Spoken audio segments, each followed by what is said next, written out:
Hello there, and welcome to the Stumble Across podcast. Now, this is the podcast where basically I stumble across people online and invite them on for a chat. And this is not a kind of a prepared interview. This is where I know very little about the guest who's going to be coming on. So it's interesting, it's unprepared, it's unfiltered, and sometimes actually we get some very great stories. And the one today, I'm speaking to Ed. Now, Ed is known as a ghostwriter. I'm going to be honest, I had no idea what a ghostwriter was. I mean, I thought it was something out of a movie. But basically, he is the person behind, movies or behind essays, behind people who go to him and ask him to write something and pass it on as their own.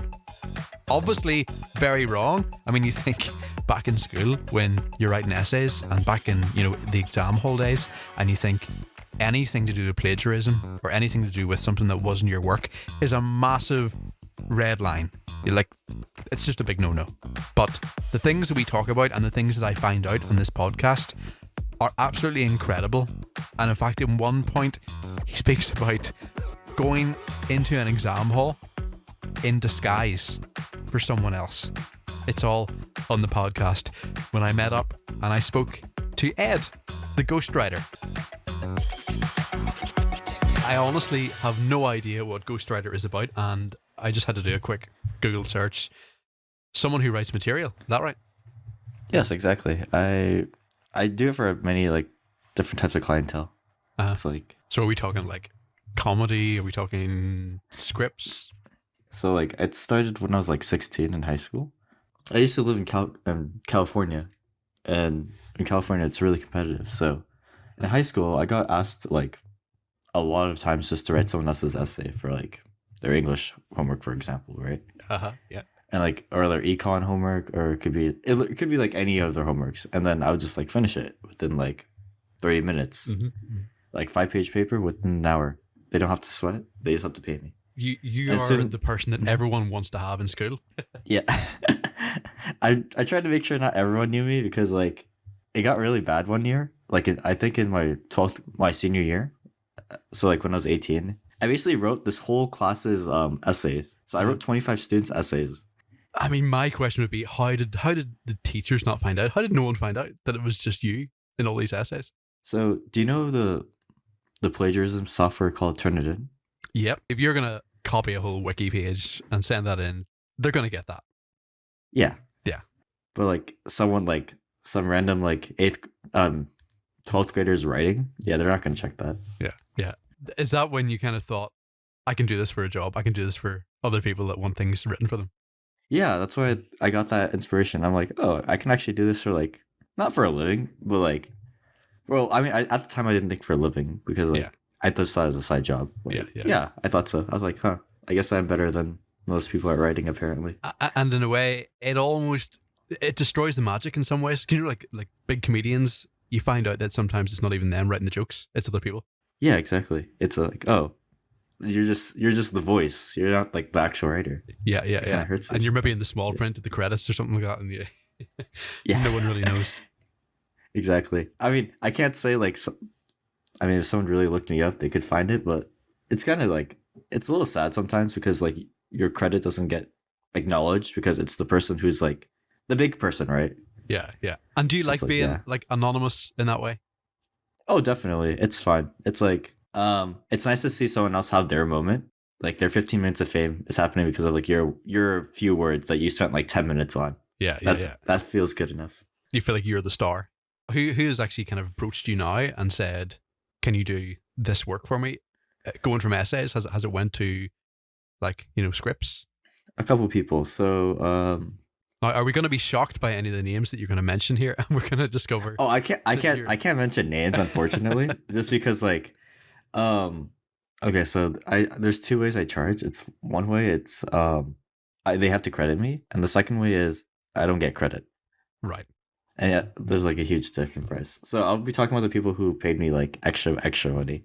And are we allowed to ask how much? I'm kind of embarrassed to say. I guess it depends on the scale of if it's TV, if it's radio, if it's yeah, like most of the things I'm doing is mostly like small parts, Yeah. Uh-huh. like for example, for I think in 2020 or 2019, I wrote one script for this group of like five people. It was basically about their experience about competing in this. Do you know what hackathon is? I'm going to be honest, no. Oh, that's fine.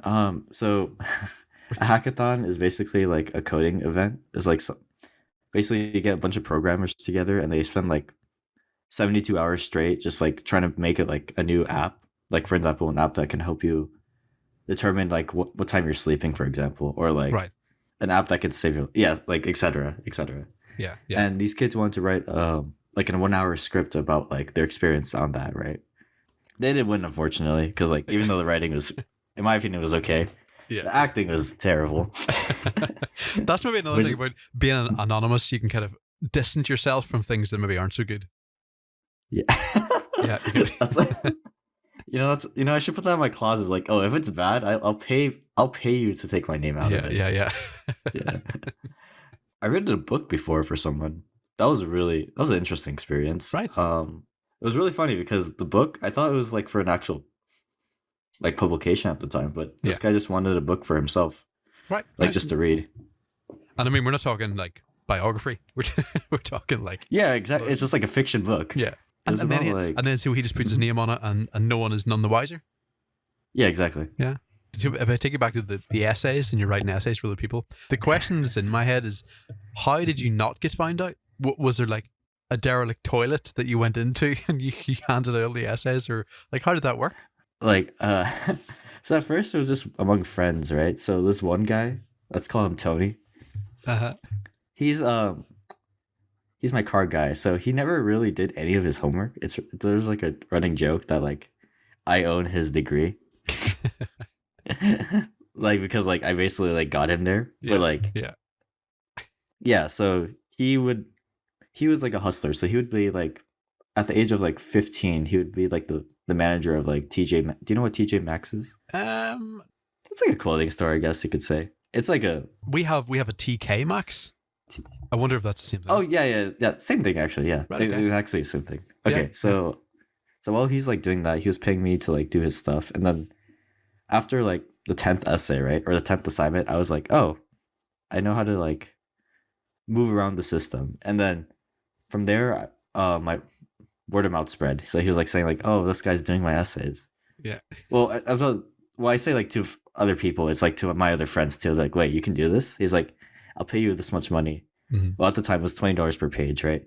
So like I'll pay you like $100. Can you do like my essays for like the week? That is a good moneymaker. Oh, I mean that's like the for Tony. Like after like I realized I was getting hustled because like he's making more money Yeah. and I'm just doing his like I'm making a slave basically. Yeah.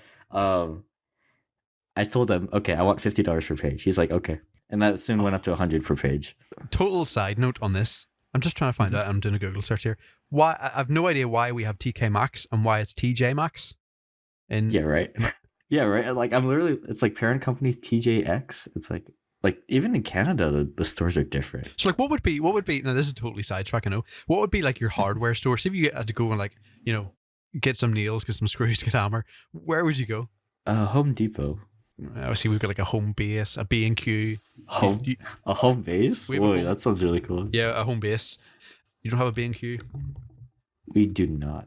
But one of the stores, I know this isn't a podcast about shops. I really wish we had a Walmart. Wait, you want a Walmart? Yeah. It's just the idea of getting into a Walmart. Like, it's just the idea of people saying that they're going to a Walmart. When I scroll through TikTok, people are going through it, and it just seems to have everything. I hate to break the news to you, but Peter, but Walmart's like trash in like every part of the world. Like in North America, I mean, like you can get like you said anything there. Yeah. But like people like Whole Foods, like Target, even Costco. The Range to us. If you open up the Range, do you have a Google search in front of you? Yeah, yeah. Oh wow, I've seen this. Oh wow, okay, the R. And I know this is meant to be a podcast about, your ghostwriting and everything. Why we're talking about the differences, right, between obviously UK and US and Canada and the rest of it.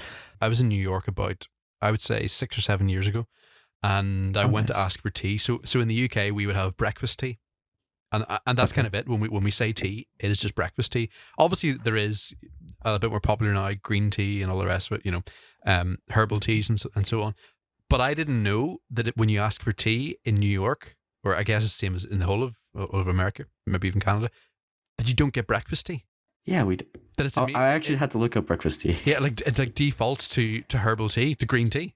Yeah. I mean, okay, if you come to the Bay, there's like when you say tea, there's like 100 different teas that they like. Do you Right. want oolong, jasmine? But yeah, generally it's like not breakfast tea. It's just like it's either jasmine or green tea usually. Because in then, America for some. obviously, me not knowing this, and I went to the Starbucks, asked for tea. They gave me tea. I put milk then into the tea because we're used to putting milk in tea. Now, what I didn't know was this was a herbal tea, and then I put milk into it, and it almost put me off hot drinks for life. Like I almost did not go near any tea for the rest of my life. Herbal tea and milk. Oh, it just destroyed the experience. But I guess it was my fault. It was me just thinking, breakfast tea is a normal thing. They will know what I mean. Yeah, but in the UK, we just go, everything is done by tea. Like we would make every decision with a cup of tea in our hand. That's respectable. I mean, like, do you know like chai? Like chai tea? Yeah. Yeah. Oh, okay. So like we generally have like chai in the morning. So I totally get that. Yeah. But see, when you say things like that, I think it puts us down a little bit because all we think about is tea, and it's just a little tea bag, and then we squeeze the tea bag in the cup and take it out. But I mean, I guess you're doing it with proper leaves, aren't you? Like proper tea leaves, the proper way to do it. Mm-hmm. Yeah. See, that's proper tea altogether. That's another level. Sorry. Yeah.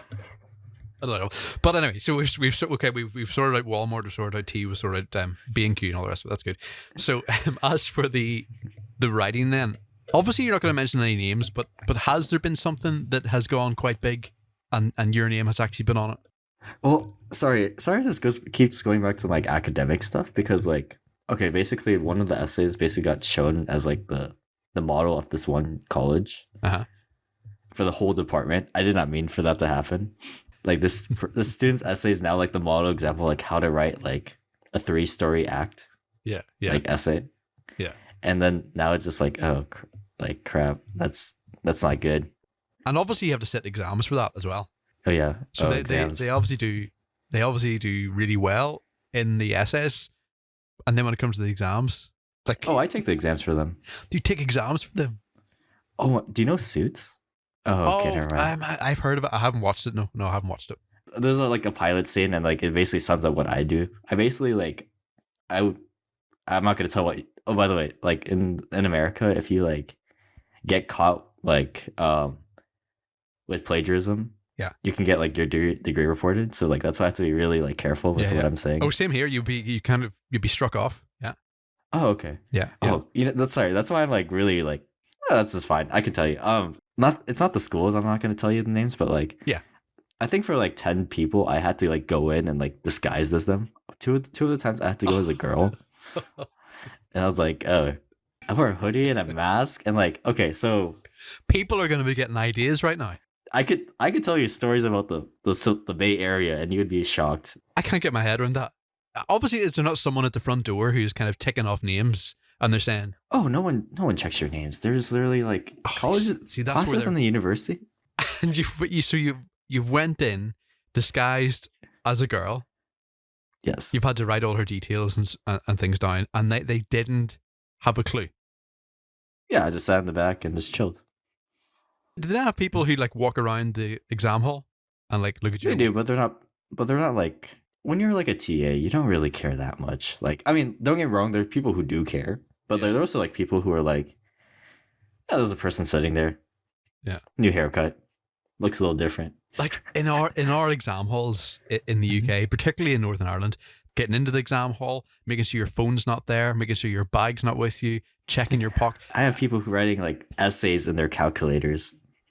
That's unbelievable. Because we're even made to take the label off the water bottles. So if you're bringing a water bottle in, I'm serious. If you're bringing a water bottle in, the label has to be off because there's people who would be writing their answers on the labels in the back of the labels. That's so creative. What the? You call us creative? My God. There's no in the UK in Northern Ireland. There's no chance of you even cheating in your own exam. Never mind getting in and dressed like someone else. Can you try? Have you tried it? Well, I mean, I haven't tried it, to be fair.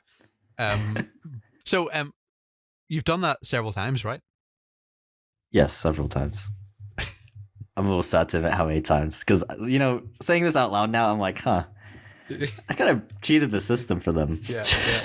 But, each time I did it, let's say I can go a week anywhere around the world and that would be fine. No way. Is this like degree level? Oh, of course, yeah, like bachelor. Oh my goodness. So for every hour I had to stay in there, this is already like messed up, right? It's hourly base. I would get $5,000 for a 3-hour exam. I cannot believe that. And it's like their final, right? So it's like whatever. $5,000. Oh, I mean, they were and making, that's per hour. yeah. It's like to them, it's like a small loss to make like a bigger win. Oh my goodness, that is incredible. That's from high school too. So never mind. Even like, I mean, in my head, when I heard Ghostwriter, I was thinking, hang on, he maybe writes a few scripts for a few, TV shows, and then his name isn't there, but everyone's getting the gags and everyone's getting. But you're getting into degrees, bachelor degrees. I mean, I do everything. Like that's just like the most popular thing I get. The reason why I could also do so much like ghostwriting is because of my experience. Like I was also like a former athlete and as well as like coach. I tutor as well, so like it's really easy to put my stories in there. So which moves me on to like midterm essay. It's due in 1 hour. You realize you haven't done it. Mm-hmm. What do? You call me. I get it done in 45 minutes. But how do you get it done in 45? That's my say you know nothing about the topic. Oh, but that's never the issue though. I know everything. Like I know how like as silly as that sounds, but like I've written so many topics in the past. Like because I remember when I was doing my bachelor's in music, and one of my when you first start, right, and you first start university, it's such an alien thing to do. You're not sure of anything that's going on around you. And I remember signing into my account and finding out that my essay was due that day, and I'm talking like in a matter of 4 or 5 hours, and it was the most stressful thing that I've ever done. I mean, it is really stressful, that right? Like the time pressure of having to finish this assignment, or I just can't even. But that was me studying. That okay. Granted, I was maybe only there maybe 2-3 months, but I was studying for what I was writing for. But for you to go in and not know anything, and for you just to bang that essay out, it's just it mind boggles. Context: I'm right now in someone else's house, so I have to be like really quiet. Okay. About like terminology. Well, yeah. So like, are you at someone else's house writing their essay? That's what you're doing. Because half of the stress of writing an essay, and this is from what I remember, and I haven't written an essay for about maybe 5 years now. It's the fear of being caught out. Not intentionally being caught out, but it's the fear of writing something in there that someone else has put down online, and you've copied it, and then you're going to get caught out. Oh, I mean, like, I don't copy. Oh, this is the funny part. I would like make up like ideas. Like, I would use real information and make up a random thesis. Like, for example, let's say I'm doing like for an engineering class, right? I'll suggest like this new method of how to make like wind turbines like more efficient, right? Yeah. Based on like given research already, and then the teacher would be like, "Wow, this is such an interesting take." And then that alone already gets their attention. So like sometimes it's not even just about like writing. It's about fooling the teacher. Yeah, exactly. I would love it if at this point we could like bring in a teacher and bring in their view. I'm not a writer major at all. I'm just like business econ. Yeah. Well, you can tell you're getting 50 quid for a page. Yeah. I mean, incredible. Well, but before we leave it, can I ask if it's went wrong at any point? Ever been discovered? Yeah, I've been caught by turning in once, and I was like, this was like the laziest way I've ever been caught. I literally just copy and pasted my own work, like word for word. Okay, so do you know how turnin.com like gets you caught? I think, is there something to it? It basically stores everything that's been submitted and then it just refers back to them. Exactly. Yeah, it does that. Yeah. So like, hold and behold, like I wrote the same essay like 2 years ago. So like, of course it's going to be in the database, right? Yeah. Even though I wrote this in high school and he's writing it in college, right? Yeah. Another time it got really bad. So when you went to university, you had your own school email, correct? Yeah. So if you're gonna contact me, you would not use your school email to contact my school email, correct? Right? Just common sense, right? Yeah. Yeah. Yeah, right. Okay, so not only did this kid do that, he put his phone number down, he put his PayPal down, No. and he put my name down and my phone number down. And Spoilers, we I did bet get he caught. wasn't even using a VPN or anything. Just straight, Oh, straight in. straight on the. Oh, by the way, this guy is like has an official position on the school board. Yeah. Like as in like he was getting paid. So I'm like, you're gonna get fired. You're gonna get me disbarred or disdegreed. You're gonna lose your degree. Yeah. Obviously, this podcast is just literally about me stumbling across someone online, and I didn't think I was going to be stumbling across these type of stories. No. Well, I'm sorry. It's been very good, and it's definitely made me rethink my school days. I think. How so? If you don't mind me what a asking. waste! Like what a waste it's been when there was always that one person there who could have done the whole thing for me. But it's also like it's better just to do your own work. Like I got really better because like how much writing I had to do. I like that. We're bringing it back to, in case any teachers are listening, it's better to do your own work and not get someone else to do it for you. Yeah, I think we'll leave it like that. Thank you very much. No, thank you so much for having me. Like it was a blast. So there we are. That is what happens when you stumble across someone online and then you end up finding out that they've actually sat exams for other people. Anyway, thanks for listening. Don't forget to subscribe to the podcast, and if you could leave a little rating, leave a little review or comment, it'd be greatly appreciated as well.